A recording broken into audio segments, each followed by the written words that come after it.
1980ko urtarrilaren 16an, gaur 45 urte, 33 urte zituela, talde parapolizialek tiroz hil zuten bere Lezoko etxeatarian. Estatu terrorismoak hil zuen.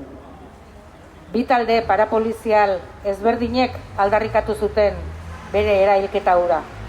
Eta egun, gaur egun, oraindik zigor gabe dirau.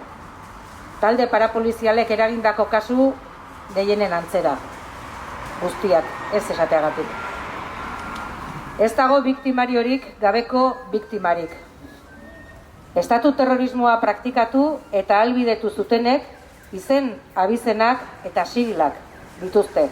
Behingoz, exigitzen dugu, bertan bera utz daitezela egia jakiteko eskubidea baldintzatzen diguten legeak, eta desklasifikatuak izan daitezela gertatutakoa ezkutuan mantentzen duten dokumentu ofizialak.